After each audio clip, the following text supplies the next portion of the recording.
Hello friends, आज की हमारी कहानी है the Twilight saga new moon. Friends, ये इस मूवी का सेकंड पार्ट है और इसके फर्स्ट पार्ट का लिंक हमने डिस्क्रिप्शन में दे दिया है। मूवी की शुरुआत में हम देखते हैं कि आज बेला का 18th बर्थडे है और उसके पिता ने बेला को एक कैमरा गिफ्ट किया, लेकिन बेला के मन में अपने बर्थडे को लेकर कोई एक्साइटमेंट नहीं है। रीजन ये है कि बेला ने सपने में अपने आप को एक बूढ़ी औरत के रूप में देखा, लेकिन अभी भी एडवर्ड यंग और हैंडसम है। बेला समझ जाती है कि ये उनका फ्यूचर है। इसके बाद बेला स्कूल जाती है। स्कूल में एडवर्ड बेला को बर्थडे विश करता है। बेला एडवर्ड को बोलती है, अब मैं तुमसे 1 साल बड़ी हो गई हूँ। एडवर्ड बोलता है, लेकिन मेरी असली उम्र 109 साल है। उसी समय जेकब आके बेला को बर्थडे विश करता है और उसे एक छोटा सा गिफ्ट देता है। थोड़ी ही देर में हम एलिस को देखते हैं। वो बेला को एक ड्रेस गिफ्ट करती है और बेला को बोलती है कि आज शाम को तुम इसी ड्रेस में हमारे घर पे आना, हम तुम्हारा बर्थडे सेलिब्रेट करेंगे। क्लासरूम में एडवर्ड बेला को बोलता है कि जब जेम्स ने तुम्हें काटा था तो मैंने डिसाइड कर लिया था कि अगर तुम्हें कुछ हो जाता है तो मैं वॉल्टर्स के पास जाके अपने आप को खत्म कर दूंगा, क्योंकि मैं तुम्हारे बिना नहीं रह सकता।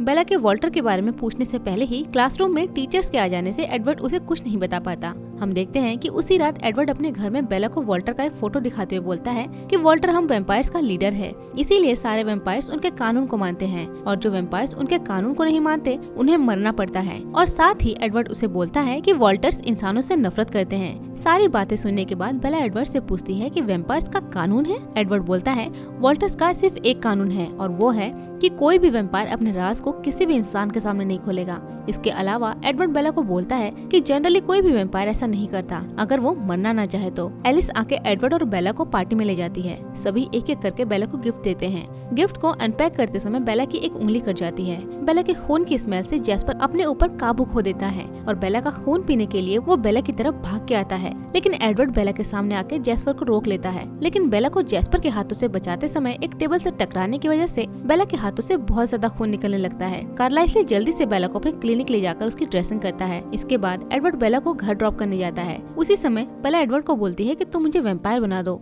इस तरह से तुम मुझे कितनी बार बचाओगे। लेकिन एडवर्ड किसी भी तरह बेला को वैम्पायर बनाना नहीं चाहता। लेकिन आज की घटना से एडवर्ड बहुत टेंशन में है। वो सोचता है कि अगर बेला उसकी फैमिली के साथ रहेगी तो हमेशा खतरों से घिरी हुई रहेगी। एडवर्ड बेला को प्यार करता है, इसीलिए वो उसे बिल्कुल भी खतरे में नहीं डालना चाहता।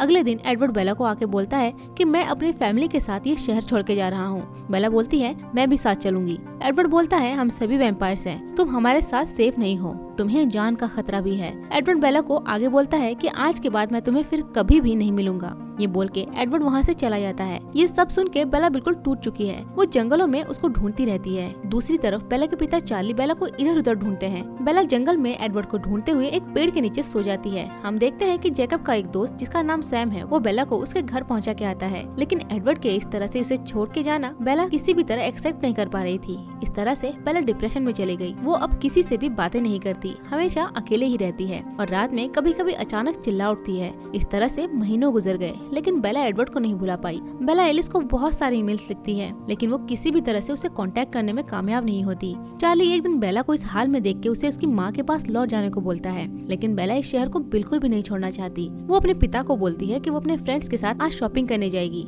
ये सुन के चार्ली को अपनी बेटी के लिए थोड़ा अच्छा लगता है। साथ ही वो ये भी जानता है कि बेला अभी भी एडवर्ड को नहीं भुला पाई है। हम देखते हैं कि उसी रात बेला जेसिका के साथ शॉपिंग पे गई है। वहाँ कुछ बदमाशों को देख के बेला सोचती है कि अगर वो उनके साथ गई तो एडवर्ड पिछली बार की तरह इस बार भी उसे बचाने आएगा। वो उन लड़कों की तरफ बढ़ती है, लेकिन अपने मन में कुछ सोच के वो वापस आ जाती है। इसके बाद बेला एक पुरानी बाइक लेके जेकब के पास पहुँचती है। वो उसे उस बाइक को मॉडिफाई करने को बोलती है, क्योंकि जैकब एक अच्छा मैकेनिक है। इसके बाद दोनों साथ में बहुत समय बिताते हैं। हम देखते हैं कि बेला जेकब के साथ बहुत खुश है। जेकब के साथ की वजह से बेला अपने दर्द को कुछ समय के लिए भूल गई। जेकब के बाइक को मॉडिफाई करने के बाद जब वो उसे चलाने की कोशिश करती है, तब बेला एडवर्ड को इमेजिन करती है। इसके बाद बेला बाइक को बहुत तेजी से चलाती है, जिससे वो एक पत्थर से टकराकर गिर जाती है और उसके सर पे थोड़ी चोट भी आ जाती है। जेकब उसके पास आके उसे समझाने की कोशिश करता है, क्योंकि वो समझ गया है कि बेला ने इस तरह से बाइक को अपने आप को नुकसान पहुंचाने के लिए ही चलाई है। बेला को भी अपनी गलती का एहसास हो गया है। अगले दिन हम देखते हैं कि बेला कई दिनों बाद स्कूल गई है। बेला को काफी दिनों बाद स्कूल में देख के उसके फ्रेंड्स भी बहुत खुश हो जाते हैं। वो उसे बोलते हैं कि आज रात को वो लोग मूवी देखने जाएंगे, जिसमें वो बेला को भी इनवाइट करते हैं। बेला अपने साथ जेकब को भी ले जाती है। हम देखते हैं कि उसके कई सारे फ्रेंड्स किसी न किसी वजह से मूवी देखने नहीं पहुंचे। सिर्फ माइक, बेला और जेकब ही मूवी देखने पहुंचे हैं। लेकिन मूवी उन लोगों को कुछ खास पसंद नहीं आती, जिससे सभी वहाँ से बाहर आ जाते हैं। बाहर आके जेकब बेला का हाथ पकड़ने की कोशिश करता है, लेकिन बेला के मना करने के बाद जेकब को गुस्सा आ जाता है और अपना गुस्सा वो माइक के ऊपर उतार कर वहाँ से चला जाता है। हम देखते हैं कि अगले दिन बेला जेकब को बहुत सारे कॉल्स करती है, लेकिन जेकब कोई आंसर नहीं देता। इस तरह से कुछ दिन बीत गए, लेकिन जेकब बेला से एक बार भी कांटेक्ट नहीं करता। फिर एक दिन बेला जेकब के घर जाती है, लेकिन वहाँ जाके वो जेकब का नया अवतार देख के हैरान हो जाती है। जेकब बेला के यहाँ आने का कारण पूछता है। बेला उसे बोलती है कि तुम मेरे साथ ऐसा क्यों कर रहे हो, इस वक्त मुझे तुम्हारी जरूरत है। जेकब उसे बोलता है, लेकिन मुझे तुम्हारी कोई जरूरत नहीं, तुम यहाँ से चली जाओ। इसके बाद बेला उदास होकर वहाँ से चली जाती है और इस तरह से बेला एक बार फिर से अकेली हो गई है। बेला को एक दिन अकेले देख के लॉरेंट उसके पास आता है। लॉरेंट को अचानक अपने पास देख के बेला बहुत घबरा जाती है। दरअसल लॉरेंट पिछले पार्ट में विलन था, तो बेला का उसे अचानक देख के डरना जाहिर है। लॉरेंट बेला से पूछता है, क्या कॉलिन फैमिली अभी भी तुम्हारी रक्षा करती है? तभी इमेजिनेशन में एडवर्ड उसे बोलता है, प्लीज हाँ बोलना। बेला लॉरेंट को बोलती है, हाँ, पूरी कॉलिन फैमिली अब भी मेरी रक्षा करती है और वो यहीं पे है। लेकिन लॉरेंट ये समझ जाता है कि बेला उससे झूठ बोल रही है। वो बेला को बोलता है कि जिस तरह से एडवर्ड ने विक्टोरिया के प्यार को मारा था, ठीक उसी तरह मैं भी एडवर्ड के प्यार को मार दूंगा। ये बोलते ही वो बेला के ऊपर अटैक कर देता है। हम देखते हैं कि उसी समय कुछ वुल्फ वहाँ पे आ गए हैं और सारे वुल्फ मिलकर लॉरेंट को मार देते हैं, जिसे देख के बेला बहुत घबरा जाती है और वहाँ से भाग जाती है। लेकिन रात भर वो ये सब नहीं भूल पाती। इसके अगले दिन बेला जेकब से मिलने उसके घर पे जाती है। वो देखती है कि जेकब अपने कमरे में सो रहा है, जो कुछ बीमार सा लग रहा है। जेकब के कमरे की खिड़की से वो देखती है कि उसके फ्रेंड्स मस्ती कर रहे हैं। वो सोचती है कि शायद जेकब के इस हाल के लिए उसके फ्रेंड्स ही जिम्मेदार है, इसीलिए वो उनके पास जाती है और उनको जेकब से दूर रहने के लिए बोलती है।